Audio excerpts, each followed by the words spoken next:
Um convite para uma entrevista é sempre rodeado de emoções. Por um lado, você fica feliz porque uma determinada empresa, porque o mercado reconheceu o seu perfil profissional, valorizou o seu perfil profissional. Porém, por outro lado, você se preocupa com as perguntas que poderão ser feitas durante o processo seletivo. Então, nesse vídeo, a gente vai falar sobre 5 perguntas que mais eliminam candidatos de processos seletivos e como você deve se preparar para elas.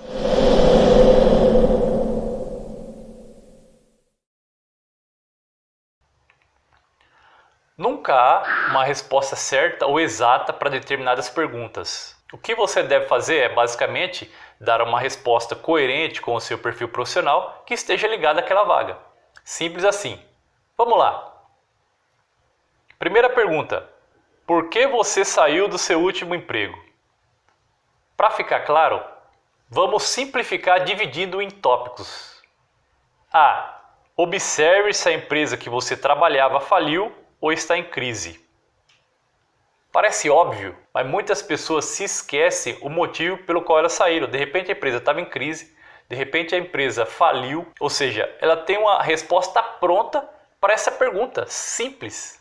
Não precisa recorrer a outro recurso a não ser olhar para trás e entender o que aconteceu com a empresa. B. Observe se a empresa que você trabalhava foi adquirida por outra companhia e se seu cargo foi extinto. O mesmo caso. Às vezes, durante uma reestruturação, o seu cargo foi extinto, que já aconteceu comigo, então você não tem outra alternativa a não ser apresentar esse argumento frente ao recrutador.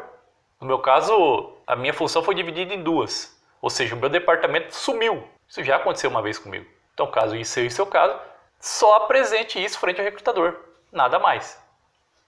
C. Observe se a empresa que você trabalhava usava um termo padrão para desligamento de colaboradores. Eu já trabalhei numa empresa assim. Ela tinha um termo padrão independente qual era o seu motivo pelo qual você estava sendo desligado. Por exemplo, se você quebrou lá uma máquina, se você lá arrombou o armário do seu amigo no vestiário, para citar um exemplo extremo, ela sempre usava o mesmo termo padrão para te desligar, independente do motivo. Você falava lá, por que eu fui desligado, estou sendo desligado? Então ela falava, performance. Não, mas por que como performance, sendo que eu dava resultado? Performance. Você está sendo desligado por causa de performance. Ou seja, se a sua empresa usava esse termo padrão, você simplesmente explica isso frente ao recrutador, que não ficou claro o seu motivo de desligamento, uma vez que você gerava resultados frequentes para a empresa. Agora, se o seu caso não se encaixa em nenhum desses exemplos, você sempre deve levar a sua resposta ao contexto de crises e cortes, porque é algo muito real no nosso país nos dias de hoje. Então você precisa explorar esse cenário econômico que o país está, e eu duvido que o seu caso de demissão não esteja ligado minimamente a esse cenário. Segunda pergunta: por que você quer sair do seu emprego? Isso aqui é para quem está trabalhando, mas de novo vamos simplificar dividindo em tópicos. A. Observe a característica ou peculiaridade da empresa ao qual você trabalha. Bom, se a sua empresa é aquelas empresas que mantém funcionários por 25, 30, 35 anos trabalhando, essa empresa geralmente apresenta uma característica de não ter oportunidades a médio prazo para algumas pessoas que querem crescer. Então, o que você tem que fazer? Você usa essa característica da empresa que você trabalha, demonstrando que você quer crescer e não encontra espaço dentro do seu ambiente de trabalho. B. Observe se a sua função não tem a tendência de ser extinta ou dividida na empresa ao qual você trabalha. O fato de antever uma possível extinção da sua função é sempre bem visto pelo recrutador. Mostra que você tem visão. Isso já aconteceu comigo em algumas ocasiões, tá? Como eu já disse anteriormente. Mas é importantíssimo que você tente ligar esse seu motivo para buscar uma nova oportunidade com o crescimento que você busca e não está conseguindo. Isso, inclusive, caso você esteja muito insatisfeito com o seu trabalho atual, por algum motivo, seja emocional ou não, com esse argumento em mãos, você consegue até justificar um salário menor nessa nova oportunidade ao qual você se candidatou. Então você deve entender a importância de se preparar para essa resposta. Terceira pergunta: por que você se candidatou para essa vaga?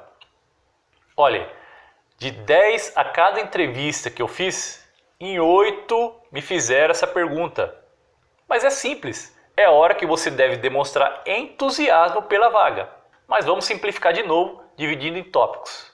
A. Escreva os pontos relevantes que se identificou na descrição dessa vaga. Bom, se você tiver a descrição da vaga, você simplesmente vai escrever. Agora, se você não tiver, você vai pegar a sua própria carreira, vai descrever alguns pontos que você acha relevante. B. Se familiarize com eles e use-os como base para formular a sua resposta. C. Durante a entrevista, insira sua resposta dentro de um contexto de que você enxergou uma oportunidade de crescer dentro daquela empresa através daquela vaga. Então, se você seguir essa linha de raciocínio, vai facilitar muito o seu trabalho de preparo para essa pergunta. E isso não vai te surpreender em momento algum da sua entrevista. Quarta pergunta. Se você é tão bom, por que foi desligado? Imagine lá. Se você está indo bem na entrevista, apresentando os seus resultados, apresentando sua ascensão que você teve no seu último emprego, apresentando todas as melhorias que você conseguiu, que você levou ao determinado departamento, o recrutador vai e te manda essa pergunta na lata. Difícil, não? Mas o que você vai fazer? Você vai simplificar. Se você se preparou para a primeira pergunta desse vídeo, você já sabe a resposta que você deve dar. Vamos lá. Formule sua resposta dentro do contexto de crise e cortes, devido ao cenário econômico que vivemos nos tempos de hoje em nosso país. Não há outro argumento a não ser esse. Como uma pessoa como você foi desligada? Pelo motivo extremo, corte de custo. É isso que você deve explorar também nesse caso. Quinta pergunta. Qual a sua pretensão salarial? Essa pergunta me tirou de 2 processos seletivos em 2018. E olha que eu já estava na entrevista final com o gerente da área. O pior é que nem sempre é fácil respondê-la. Imagine que você tenha trabalhado por muitos anos em uma determinada empresa e, logicamente, o seu salário acompanha a evolução da sua carreira. Ou seja, seu salário é alto, seu último salário é alto. Porém, para simplificar essa resposta, vamos de novo dividir em tópicos. A. Estude a remuneração média que o mercado está pagando para profissionais como você na sua região. Então você deve saber qual a remuneração média para um profissional do seu perfil na sua região. Não vá pesquisar uma remuneração do Mato Grosso, sendo que você mora em São Paulo. Não vá pesquisar uma remuneração do Nordeste, sendo que você mora no Rio Grande do Sul. Tem que ser coerente com a sua função e coerente com a sua região em relação à remuneração. B. Saiba seu orçamento mensal. Saiba seu custo de vida mensal. Por quê? Olha lá. O recrutador te liga, já pergunta de cara qual a sua pretensão salarial e você fala, não, eu estou aberto a negociação, algo desse tipo. Porém, o recrutador insiste. Qual a sua pretensão salarial? Ele quer te eliminar e você não percebeu. Então, se você não estiver preparado para essa resposta, você vai ser eliminado imediatamente após o seu contato telefônico com o recrutador. Então, se você sabe já o seu custo de vida, você automaticamente sabe o mínimo de remuneração que você deve aceitar para que isso cubra os seus custos mensais. Então, mesmo que a remuneração não seja o ideal para você, é importante você já aceitar uma vaga que você se identifique, mesmo que essa remuneração seja no qual a gente está falando, para evitar de você ficar muito tempo em recolocação. Isso é prejudicial para você. Então isso precisa ficar claro para evitar de você esperar por meses ou até anos por aquela vaga tão sonhada que nunca chega. E saiba, depois que você ficar lá 1 ano em recolocação, os recrutadores vão te olhar com maus olhos por esse motivo.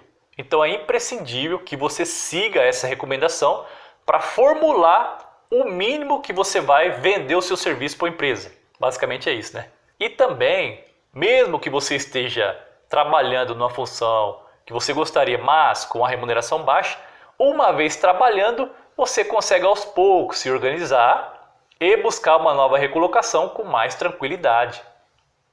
Bom, é sabido que na maioria dos casos, buscar por recolocação é algo demorado. Então o que você deve fazer? Você deve já usar o tempo, caso você tenha buscando meios de fazer dinheiro, de conseguir uma renda extra, de fazer pequenos negócios, para que a sua mente abra, para que você comece aos poucos evoluindo no sentido de virar um empreendedor. Então você vai deixar de ser um empregado e vai virar um empregado e empreendedor. Esse medo que de repente você tinha de perder o seu emprego, pode ser que no dia de amanhã você não tenha mais. É essa mensagem que eu passo através desse vídeo. Para evitar que você entregue a sua carreira, o seu destino na mão da empresa. O seu destino é seu. Você precisa ser dono do seu destino. Então, se você de repente não agir agora, que você tem um tempinho, você pode cair na mesma armadilha que você caiu anteriormente. Medo de perder emprego. Por que isso? Porque você não sabe, você não vê outro caminho a não ser trabalhar de empregado. E a vida não é só isso. Nós temos outros meios a serem explorados. E você pode simplesmente, como eu disse, começar agora. Por exemplo, pesquisando aí na internet como ganhar dinheiro, que é o primeiro passo que você começa. Ou se você quiser pesquisar no mercado aí nos Estados Unidos, How to make money over the internet, você pode simplesmente fazer isso. Aos poucos, você vai entender que o mundo, como eu disse, não é só trabalhar das 8 às 5. É muito mais que isso e tem muitas possibilidades de ganho para que você mantenha a sua família. É essa mensagem que eu quero passar para você. Então, se você gostou desse vídeo, dê o seu like, inscreva-se no canal, ative o sininho, me siga no Instagram e deixe seu comentário aí. Qual foi a pergunta que você mais teve dificuldade de responder no processo seletivo? E caso não esteja dentre essas, eu te respondo através dos comentários. Até o próximo vídeo.